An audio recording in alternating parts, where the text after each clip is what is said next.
Olá pessoal, eu sou o Madison, estou aqui com minha colega Amanda e a gente está iniciando agora o vídeo 3 para poder falar um pouco da planilha de apoio ao desafio energia.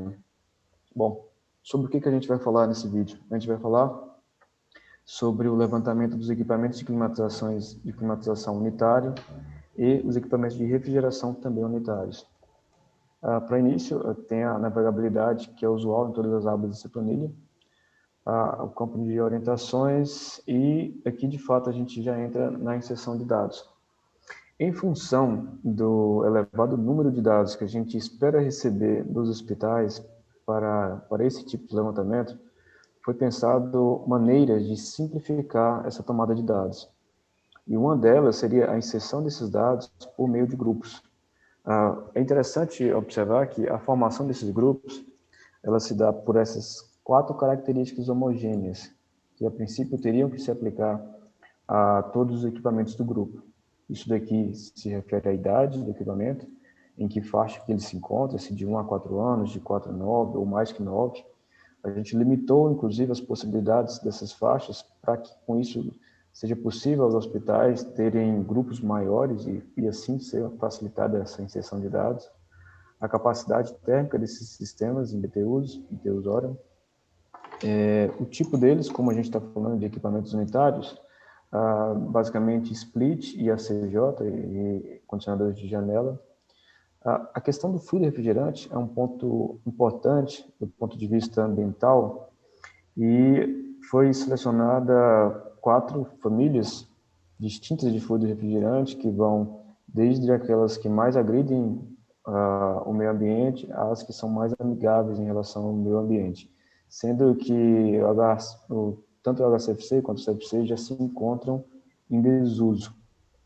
E com isso a gente acaba tendo 2 famílias de fluidos que são considerados fluidos ecológicos, sendo que essa segunda família são especialmente a família dos HFCs, que são fluidos que têm 0 ODP, mas alguns têm um potencial de aquecimento, um GWP razoável. E por isso a gente tem uma primeira família de fluidos que são os de 0 ODP e de baixo GWP, que são os fluidos de fato os mais ecológicos.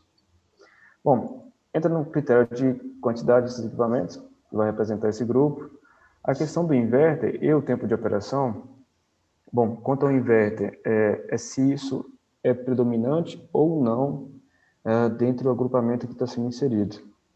E o tempo de operação seria um tempo de operação médio que possa ser aplicado a todos os equipamentos, de forma que você se sinta confortável com essa informação.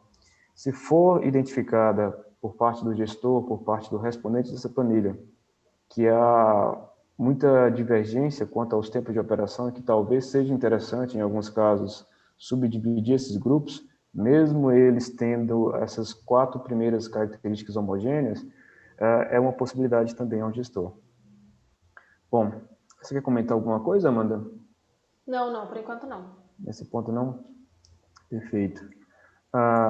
E um outro ponto muito importante que auxilia muito tanto na proposição de ações de eficiência energética, quanto no cálculo do consumo desses equipamentos, é a inserção do dado de eficiência ou dado de potência elétrica de acionamento desse sistema. O ideal seria que tivéssemos o COP de cada um desses equipamentos, mas a gente compreende que essa informação, que em alguns casos é difícil de ser coletada. Então, pelo menos uma dessas 3 informações é necessária, ou o COP, ou a potência elétrica média de acionamento dos equipamentos, ou o consumo mensal médio. Uma informação que pode ser obtida pela etiqueta dos equipamentos. Lembrando que, caso você, dentre o grupo que você selecionou, já tenha essa relação de eficiência média que se aplica a esse grupo, você poderia estar inserindo. Mas, para o caso em que você estabeleceu um grupo que tem aquelas 4 características homogêneas, sobre a qual você conseguiu responder se tem ou não a predominância de inverter, conseguiu estabelecer um tempo médio de operação, mas ainda assim você não tem esse valor de eficiência médio que se aplique a esse agrupamento, uma saída para que você obtenha esse valor médio seria através de amostragem, de forma que com o quantitativo desse grupo, a gente já estabelece o tamanho dessa amostra que você irá utilizar para estabelecer o valor médio de eficiência a ser inserido. Você gostaria de comentar um pouco, Amanda, sobre essa questão da amostragem? Claro, claro. Então, isso foi uma das alternativas que a gente pensou para facilitar mesmo o levantamento. A gente trouxe essa metodologia do IPMVP e é bem o que o Madison falou. Então, né, Madison, se você puder abrir, descolapsar rapidamente ali Perfeito. o Excel, isso. Então, vocês vão observar que a gente coloca aqui algumas variáveis. São variáveis que definem, então, a precisão desse modelo. Basicamente, a gente está usando um modelo de estatística aqui. Então, a gente está aceitando um certo nível de erro, um certo nível de exatidão no nosso levantamento. Mas, basicamente, o que é que isso permite, né? Permite que, ao invés de levantar, então, por exemplo, se você tem um grupo que tem 200 ar-condicionados, ao invés de você ter que levantar os dados dos 200, se você aceitar esses parâmetros que a gente colocou, você coloca ali a quantidade e a gente calcula para você qual o número de ar-condicionados que corresponderia ao número que já pode ser considerado representativo desse grupo. Então, você poderia levantar os dados, aqueles que o Madison comentou, então tem inverter, tempo de operação médio, e os que estão em amarelo, COP, potência e consumo, só desses 17, tá? Então, deixar claro que foi algo que a gente pensou para facilitar o levantamento, vem de um protocolo que é internacional e que nesse momento a gente não sugere nenhuma alteração desses parâmetros, mas caso alguma unidade queira alterar, pode vir conversar com a gente que a gente pode orientar. Então, tá? Perfeito. Só reforçando que nesse campo de dados, apenas uma dessas colunas é solicitada. Bom, algumas dúvidas vêm surgindo no levantamento dos equipamentos unitários e uma delas se refere à questão do cadastro ou não de equipamentos hidrônicos, ou seja, de equipamentos e subsistemas que são alimentados pela corrente de água gelada que vem de uma CAG que possivelmente tenha na instalação sua. Então, eu reforço que nessa aba não é o espaço para a inserção desse tipo de equipamentos. Aqui, basicamente, se restringe aos equipamentos de climatização unitária, de expansão direta e basicamente, os equipamentos splits e a CJ. Reforço que essa informação está um pouco mais detalhada no FAQ que já está acessível hoje. Isso. Bom, eu acho que para essa aba, o que tinha a ser ponderado era isso. Eu vou seguir para a aba de refrigeração unitária. Rapidão, Madison, eu tenho só 2 comentários. Aqui, Perfeito. a gente pensou, né, nessa aba, a gente se inspirou bastante no PMOC. Então, a gente tentou aproximar o máximo que a gente conseguiu do PMOC.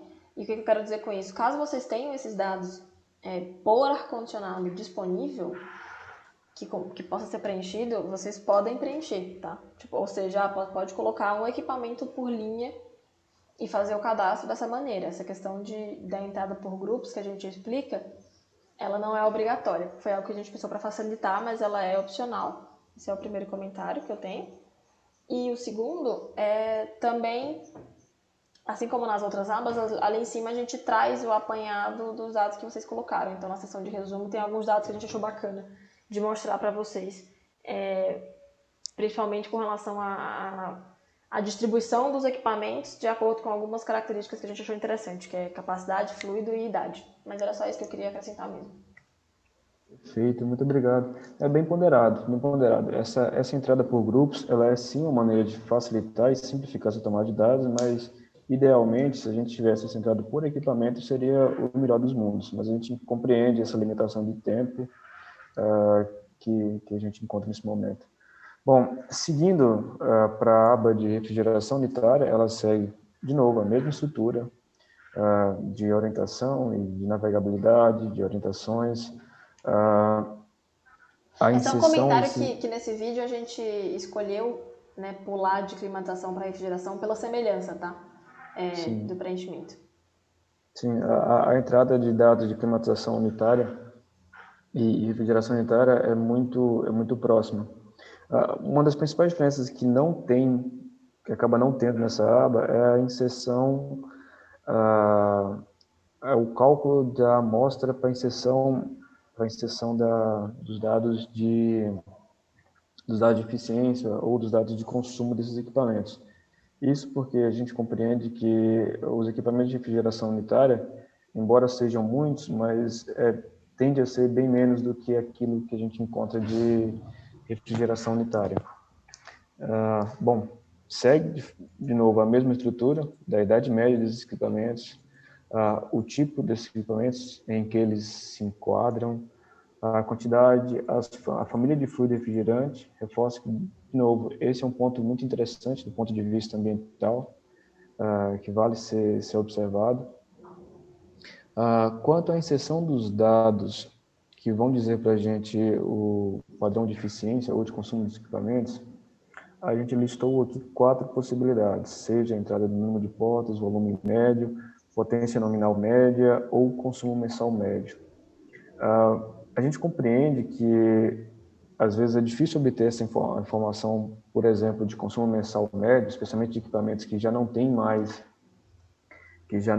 etiqueta, e, em função disso, a gente estabelece curvas, a gente estabelece regressões que permitem estimar o consumo desses equipamentos em função de pelo menos 2 dessas variáveis, por exemplo, o número de portas e o volume médio.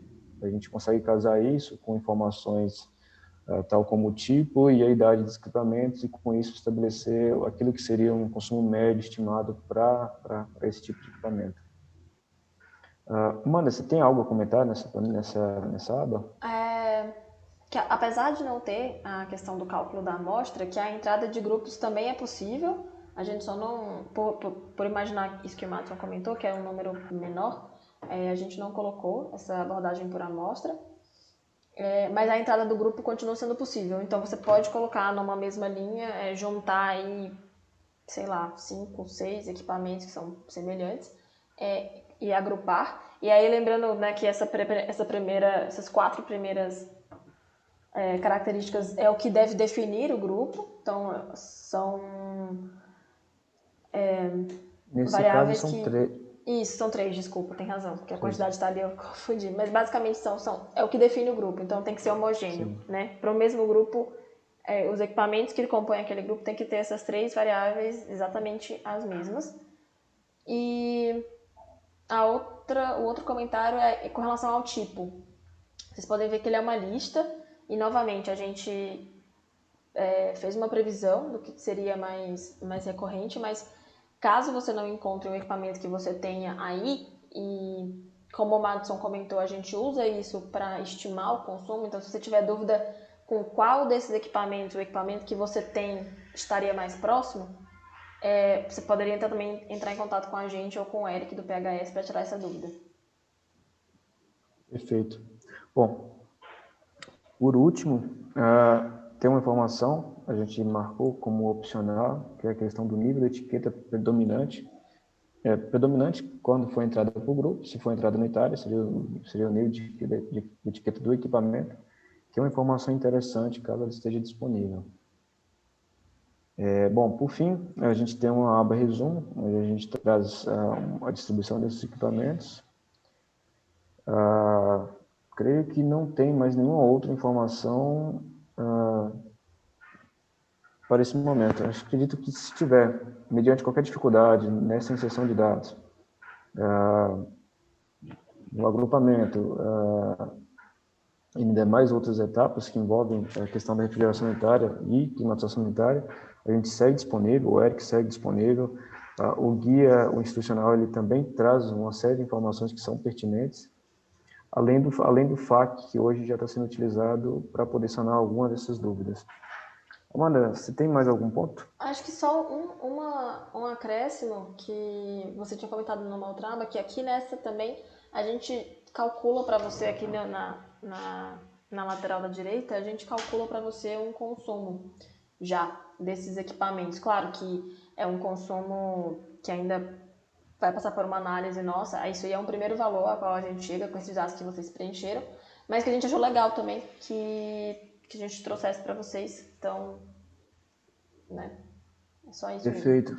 Foi bom você ter comentado, Amanda.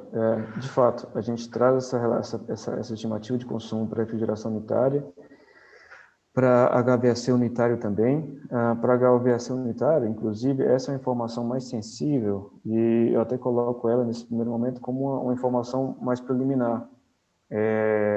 Uma vez que essa estimativa de consumo mais próxima do real, ela, em alguns casos, a depender da localidade onde se encontra essas unidades para lá, do clima e de alguns outros aspectos, acaba por demandar considerar algumas outras hipóteses para que se chegue num consumo calculado o mais próximo possível do real. É isso. Bom, era isso, eu agradeço e até mais. Até mais, pessoal.